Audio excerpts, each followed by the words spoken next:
Why detachment feels like threat. A woman sends her boyfriend a text on a Tuesday night. Nothing unusual, just a question about weekend plans. He responds, but something is different. The message is short, polite, clear, but there's nothing extra in it. No warmth, no jokes, no little addition at the end that says, I'm thinking about you. Just the answer. She reads it twice.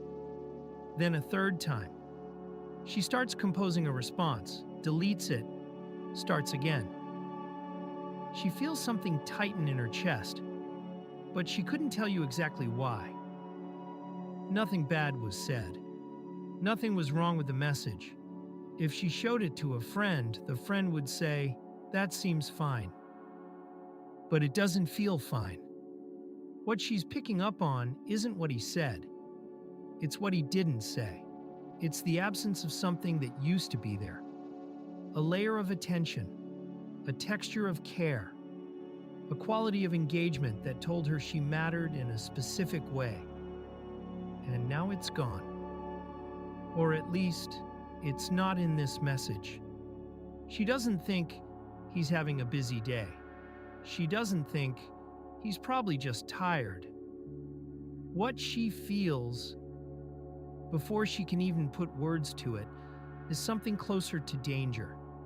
Not physical danger, not the kind you'd call someone about, but a quiet, deep alarm that says, something has shifted, and I don't control what happens next. Now think about the last time you got a message like that. A message that said the right words but felt wrong, where the content was fine but the texture had changed. You probably didn't analyze it in the moment. You probably just felt it. A small drop in your stomach, a tightness behind your eyes, a sudden need to reread and decode. That feeling, the one between noticing and understanding, is the subject of everything that follows. Because when someone pulls back, even slightly, even temporarily, the people around them rarely experience it as neutral. They experience it as a threat. Not because anything bad has happened, but because something they depended on, something they may not have even known they depended on, just became uncertain. And uncertainty in human relationships is one of the most destabilizing forces there is. What detachment actually is. Let's be clear about what we're talking about. Detachment is not cruelty. It's not punishment. It's not even necessarily intentional. Detachment is when someone reduces their emotional investment in an interaction, a relationship, or a situation. They're still present. They're still responding. But the energy behind their presence has changed. They're not leaning in anymore. They're not filling in the gaps.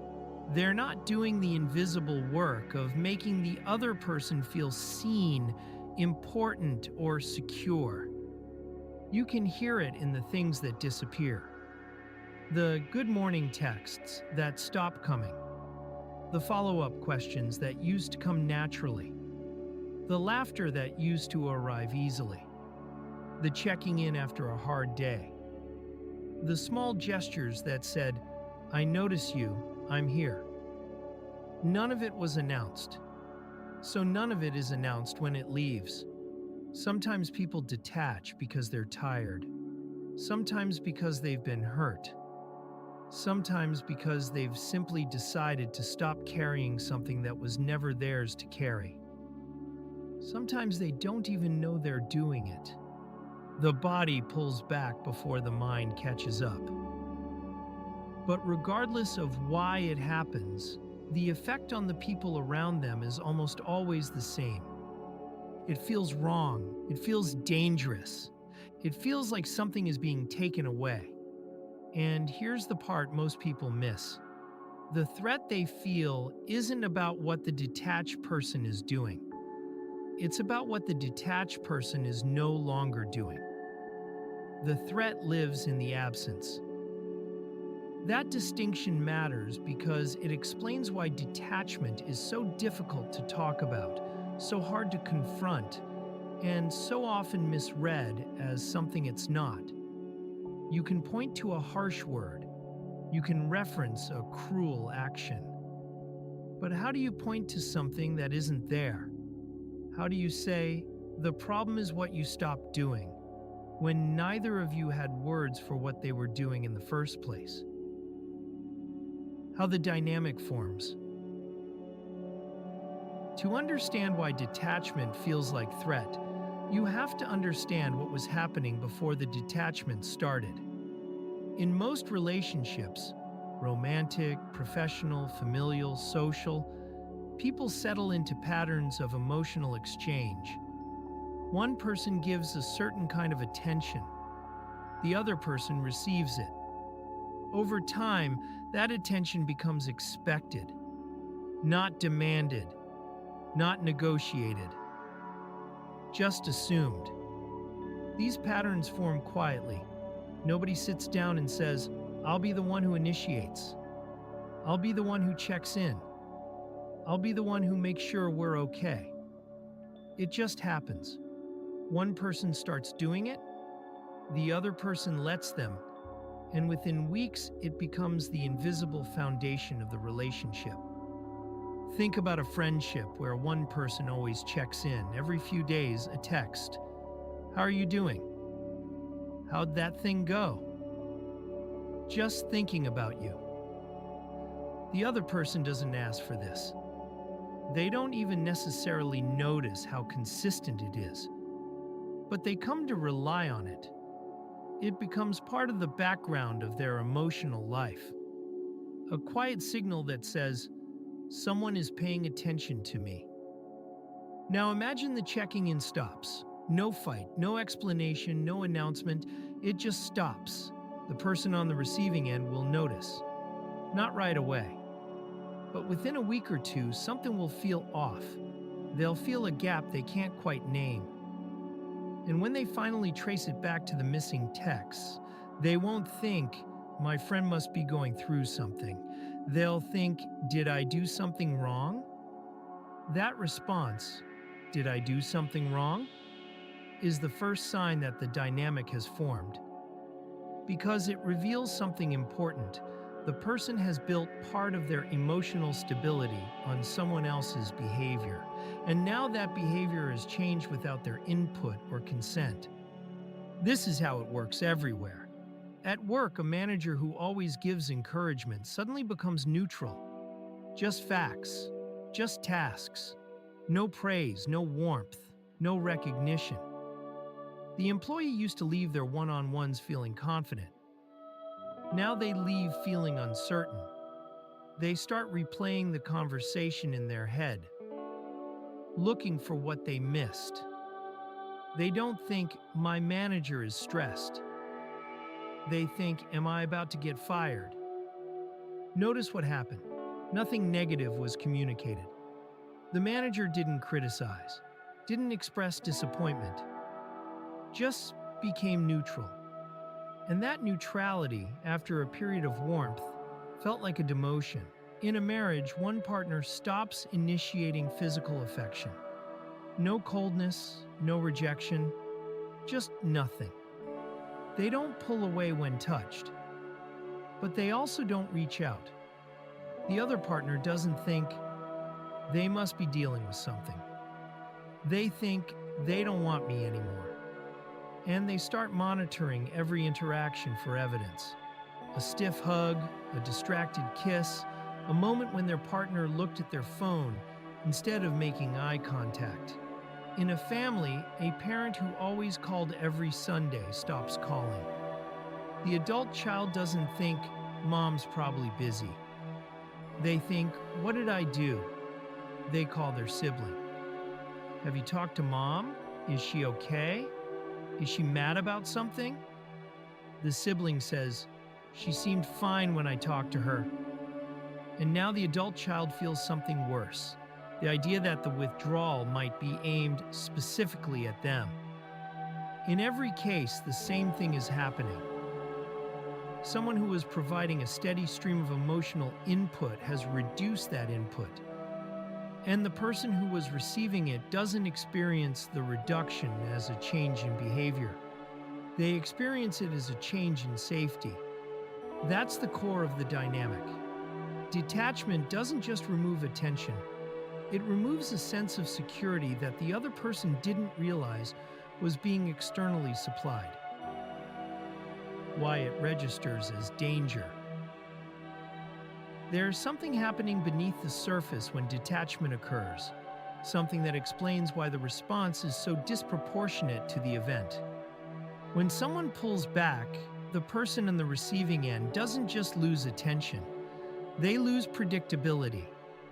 And predictability is one of the deepest needs in any human relationship. Not excitement, not passion, not novelty, predictability. People need to know what's coming. They need to know how the people around them will behave. They need to know that the ground beneath them is stable. This is true in every culture, every age group, every kind of relationship. The details change, the need doesn't. When someone is emotionally engaged, when they respond quickly, when they show warmth, when they fill in emotional gaps, they're providing that stability. They're being predictable in a way that lets the other person relax. The other person doesn't have to worry about the relationship because the relationship feels handled, maintained, tended to. When that engagement drops, the predictability drops with it. And the moment predictability disappears, the brain starts scanning for danger. Not consciously, not rationally, automatically. This is why a short text feels alarming. This is why a neutral tone feels cold. This is why silence, even a few hours of silence, can feel like rejection. The brain doesn't process detachment as this person is behaving differently. It processes detachment as I can no longer predict what this person will do.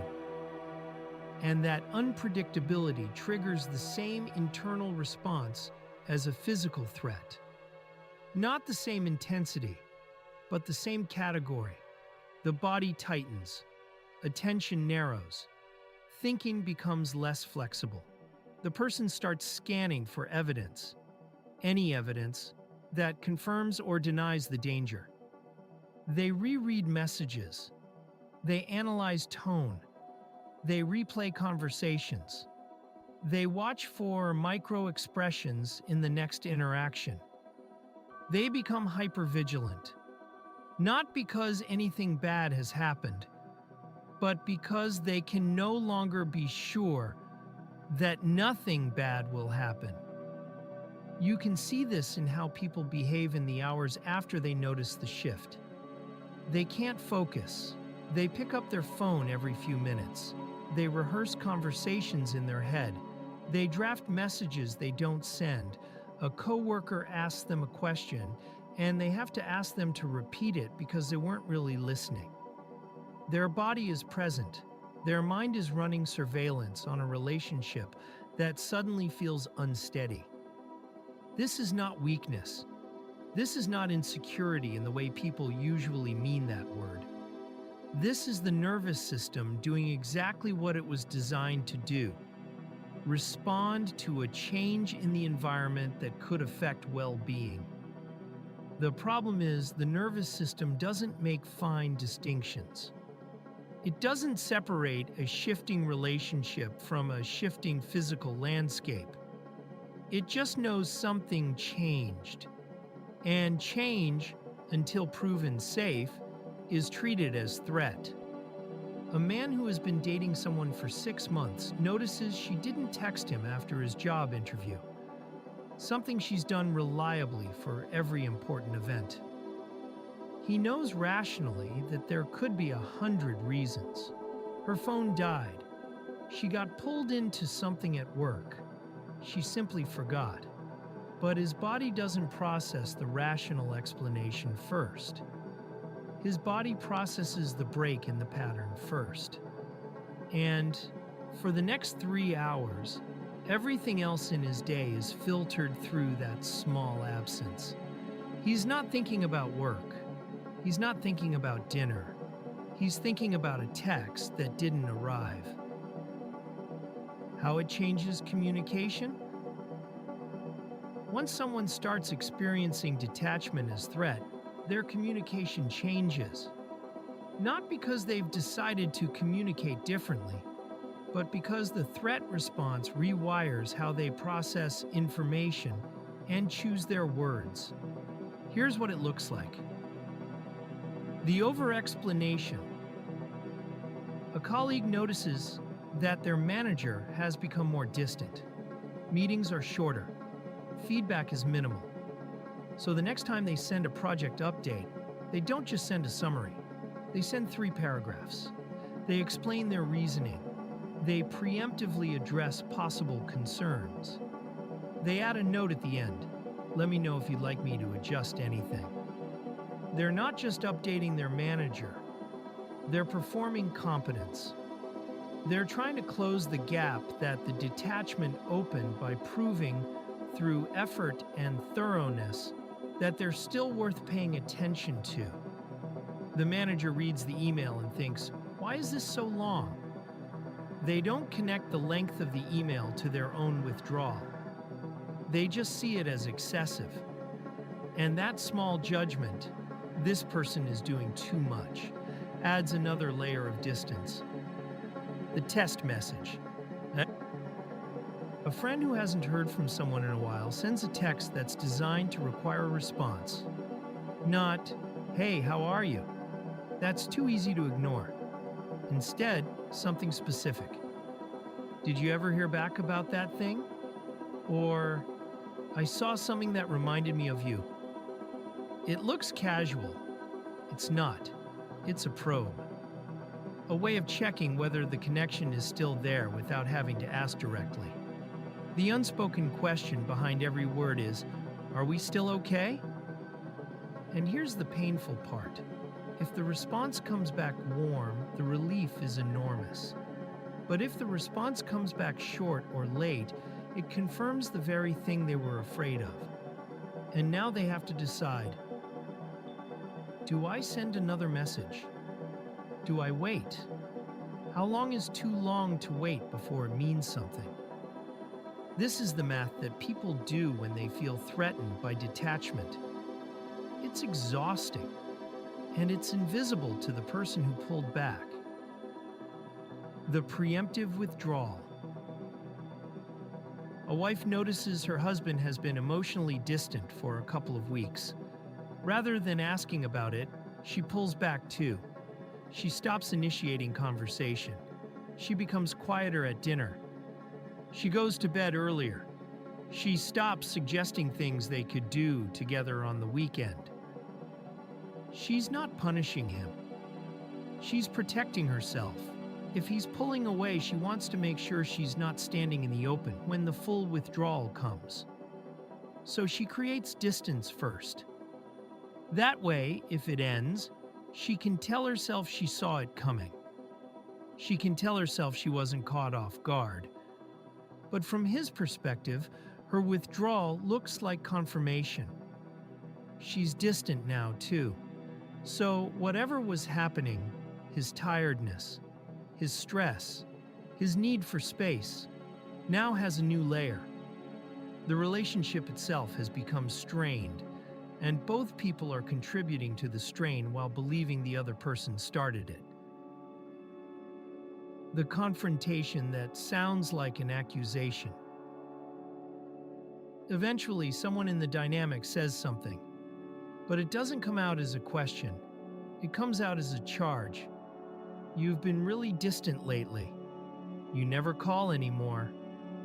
What's going on with you? The tone isn't curious, it's tight. It carries the weight of all the analysis, all the silent monitoring, all the unreturned warmth that built up before the words came out. And the detached person hears it not as concern, but as pressure. So they respond defensively. I've just been busy. Nothing's wrong. I don't know what you're talking about. And now both people are having the wrong conversation. One person is trying to say, I feel unsafe. The other person is hearing, you're doing something wrong. Neither person is getting what they need. And both walk away from the conversation more frustrated than before. The silent spiral. Sometimes instead of confronting, the threatened person goes quiet. They stop reaching out. They wait. They watch. They tell themselves, if they want to talk, they'll reach out. But the detached person doesn't reach out. Not because they don't care, but because they've pulled back for their own reasons, and they don't realize that their silence is being read as a message. So both people sit in silence. One person is waiting to feel safe. The other person doesn't know anyone feels unsafe. And the gap between them grows wider every day, filled with interpretations that neither person has spoken out loud. This is one of the most common patterns in any relationship. Two people, both interpreting silence, neither one checking their interpretation. Both certain they understand what the other person means. Both wrong. How people can misread what's happening. This is where the dynamic gets truly complicated, because when detachment shows up, almost everyone involved misreads it. The detached person gets labeled as cold. A man pulls back from a friendship. He still responds to messages, but he doesn't initiate. He still shows up to gatherings, but he's quieter. He still cares, but he's not performing care the way he used to. His friends start to describe him differently. He's become really distant. He doesn't seem to care anymore. He's kind of cold now. They're not describing what he's doing. They're describing how his behavior makes them feel. And they're assigning that feeling to his character. He hasn't become a different person. He's just stopped doing the emotional labor he used to do. But because that labor was invisible, because no one noticed it when it was happening, its absence gets read as a personality change. This happens constantly. A coworker who used to be the friendly one becomes the one who's checked out. A sister who used to call every week becomes the one who doesn't care about family. A partner who used to initiate everything becomes emotionally unavailable. In every case, the label doesn't describe the person. It describes the other person's experience of the withdrawal. The threatened person gets labeled as needy. A woman notices her partner pulling back and responds by reaching out more. She texts more frequently. She asks more questions. She tries to create moments of connection that used to happen naturally. Her partner starts to feel crowded. You're being really clingy. Why do you need so much attention? Can I just have some space? She's not being needy, she's responding to a threat. The same way you'd reach for a railing if the floor shifted under you. She's trying to grab onto something stable. But from the outside, and especially from the perspective of the person who pulled back, it looks like neediness, like a personality trait, like something that was always there. So now the detached person has another reason to pull back, and the threatened person has another reason to feel unsafe. The misreading doesn't just describe the situation, it makes it worse. Detachment gets confused with strength. There's a common belief that emotional detachment is a sign of maturity, independence, or self-possession. The person who doesn't react, who doesn't chase, who stays calm in the face of silence, that person is seen as having it together. But detachment isn't always strength. Sometimes it's exhaustion. Sometimes it's resignation, the end of hoping things will get better. Sometimes it's a learned response from years of being told that having needs is a burden. The problem is, from the outside, all of these look the same. A person who has peacefully let go and a person who has numbly given up behave almost identically in the short term. They're both quiet, both pulled back, both seemingly unbothered, and the people around them usually can't tell the difference. So the label strong gets applied to all of them, regardless of what's happening underneath. Concern gets confused with control. When someone feels threatened by detachment and tries to close the gap, their behavior can be genuinely hard to distinguish from controlling behavior. Where were you? Why didn't you respond? Who were you with? These questions can come from a place of real concern, from someone who feels the ground shifting and is trying to understand why.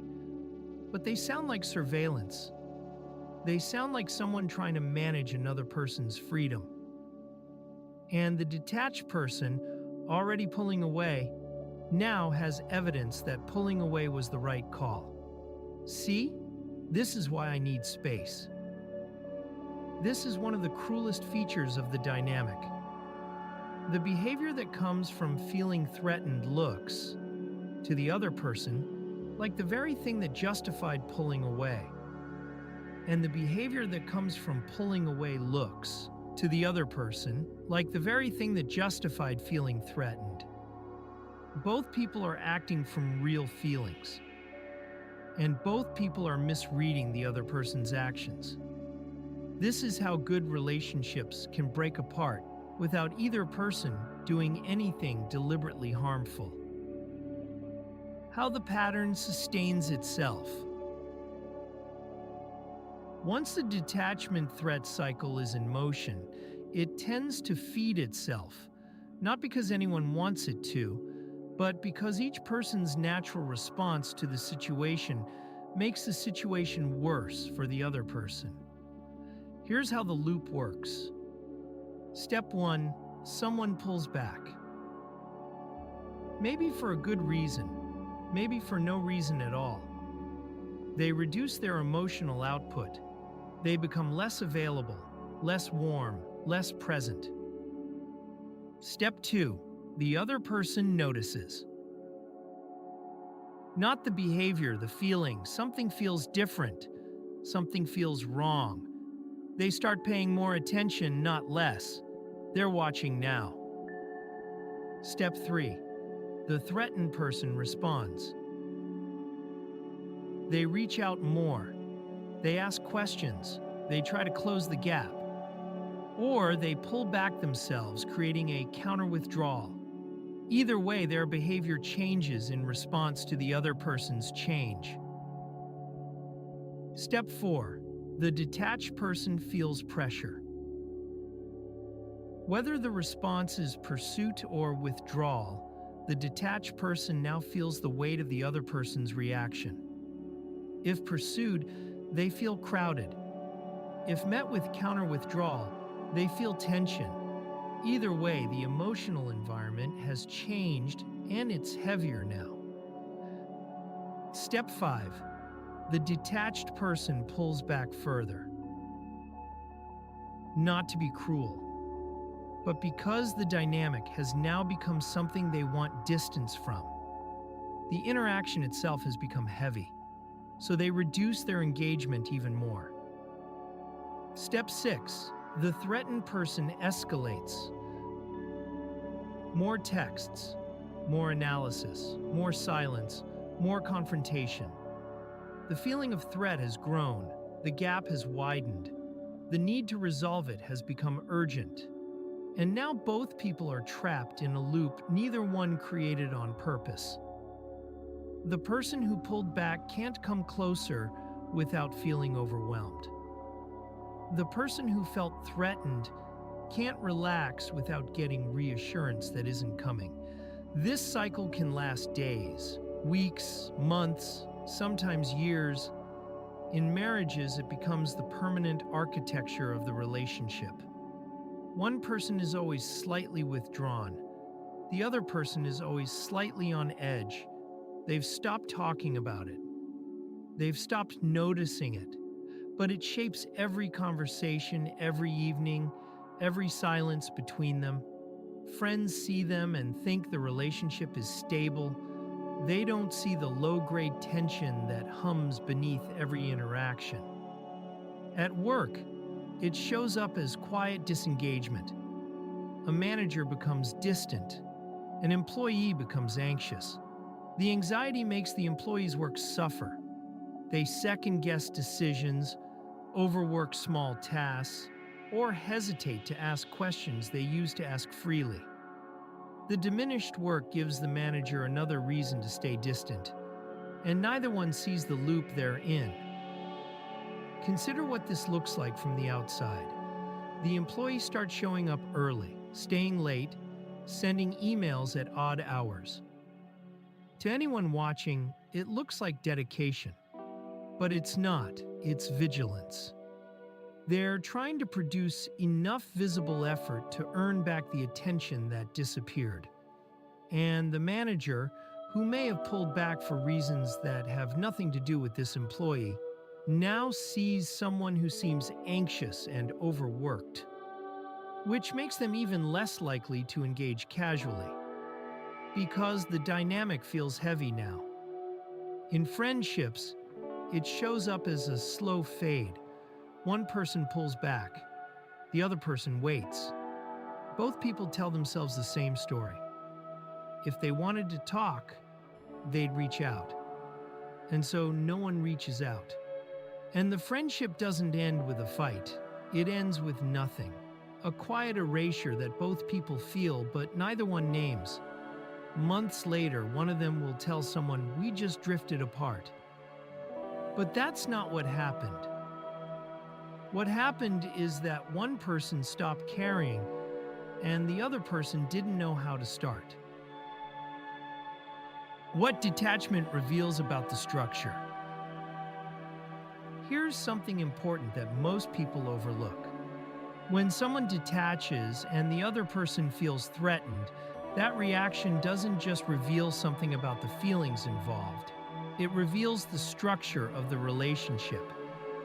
Specifically, it reveals who was doing the emotional labor and who was depending on it without knowing. Because here's what's true. If one person's withdrawal can destabilize the other person's sense of security, that means the first person was doing something essential that nobody acknowledged. They were maintaining the emotional temperature. They were filling in the silences. They were sending the first text, asking the first question, offering the first sign of warmth. They were the one who noticed tension and addressed it. They were the one who kept the connection alive through 100 small, unremarkable gestures every week. And the person on the receiving end didn't notice any of this.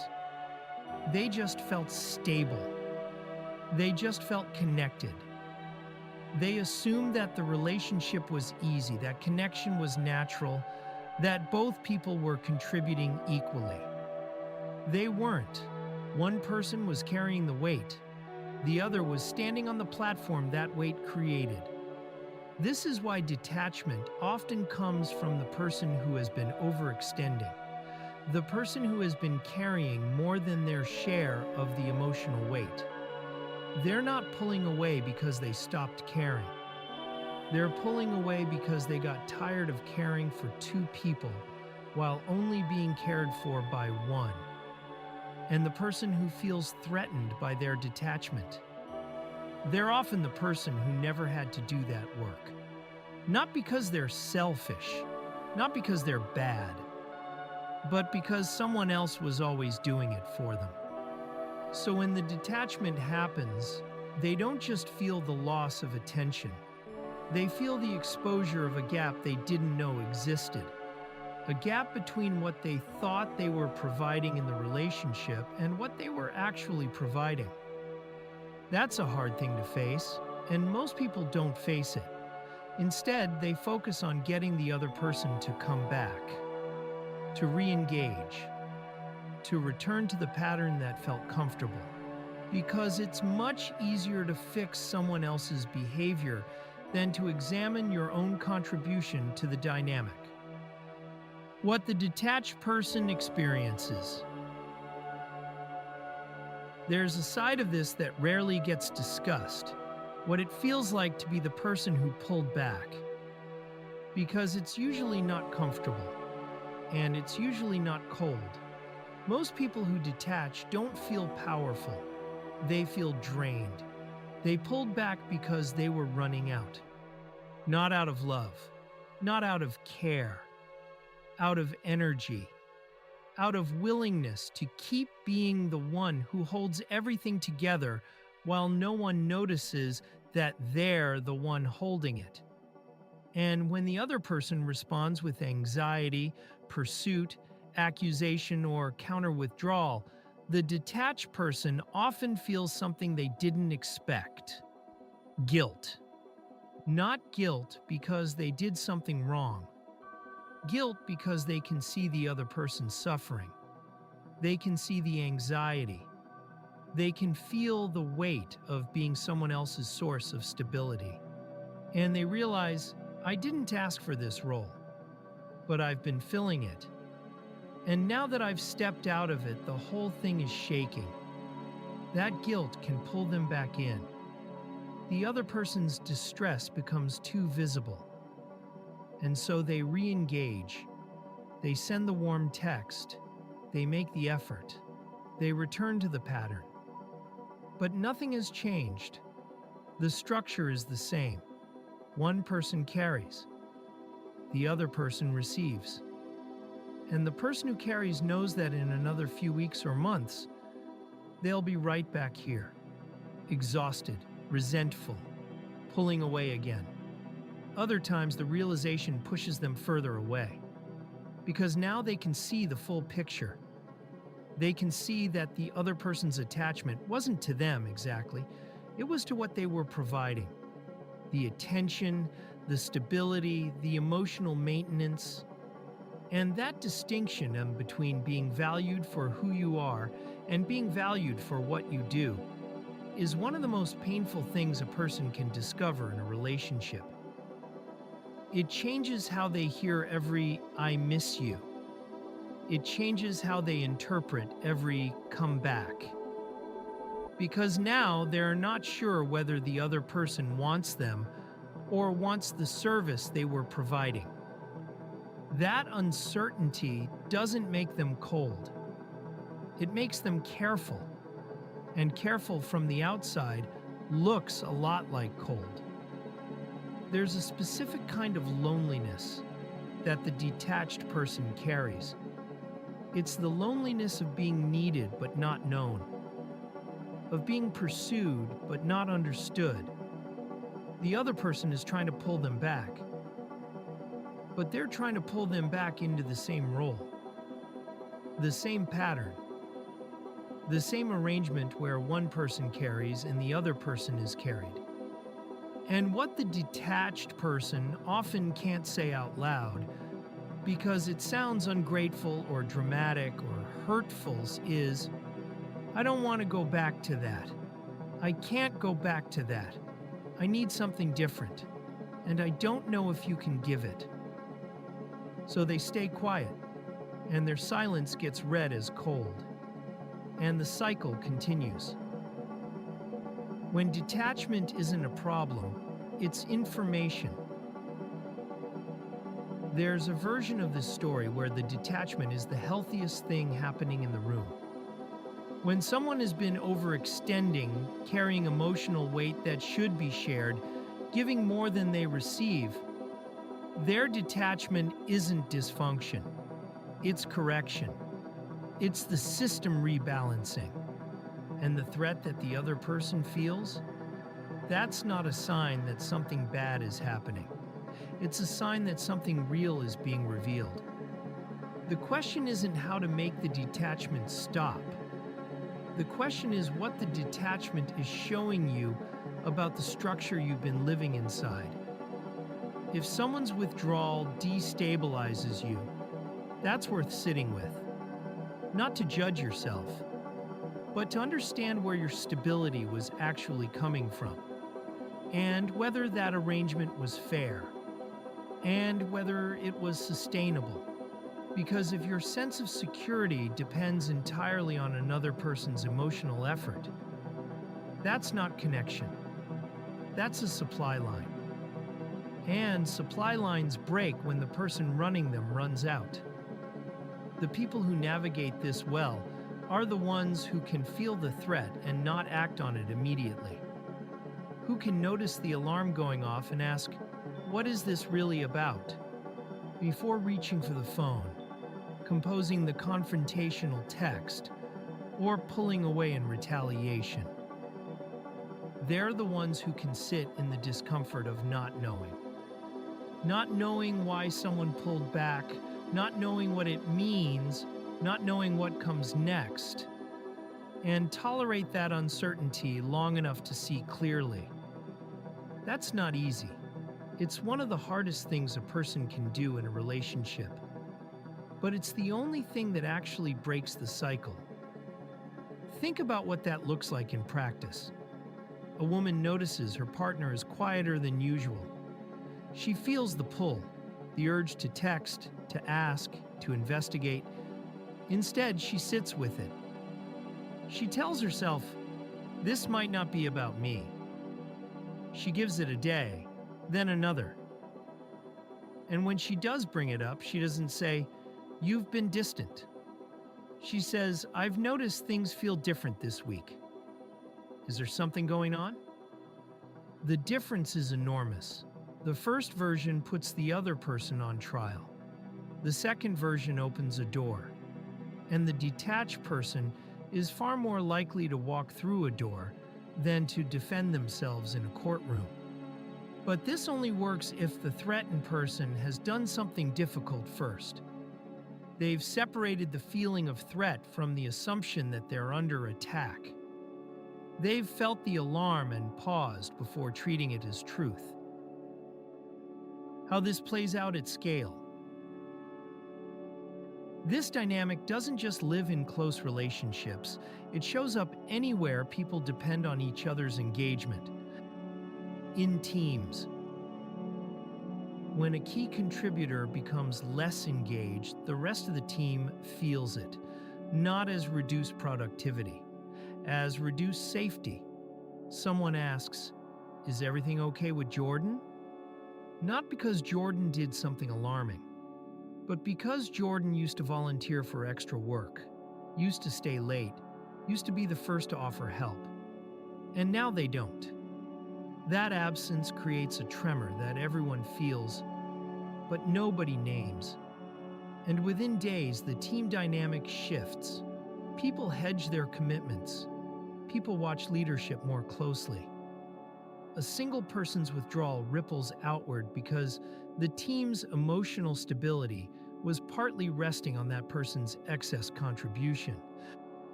In organizations, when leadership becomes detached, when communication becomes less frequent, when updates become more formal, when the casual warmth disappears, employees don't think leadership is probably busy. They think something's wrong. They think layoffs are coming. They think I should start looking for another job. Not because of what leadership said, because of what leadership stopped saying. And every person who starts quietly looking for another job, every person who disengages in response, deepens the very pattern that leadership's withdrawal started. In families, when a parent who always mediated between siblings becomes detached, the siblings don't suddenly learn to get along. They escalate because the buffer is gone. The person who absorbed the conflict and translated between two different temperaments has stopped doing that work. And everyone feels the exposure. Old tensions resurface. Small disagreements become large ones. And the siblings often blame each other for the increase in conflict, never realizing that the real change was the quiet disappearance of the person who had been managing it for years. In every case, the pattern is the same. One person was providing something invisible. When they stop, the absence becomes visible. Not as a gap in labor, but as a feeling of threat. Closing reflection. Here's what most people never realize about detachment. It's not the opposite of connection. It's the shadow of connection. It can only feel like threat because connection was there first.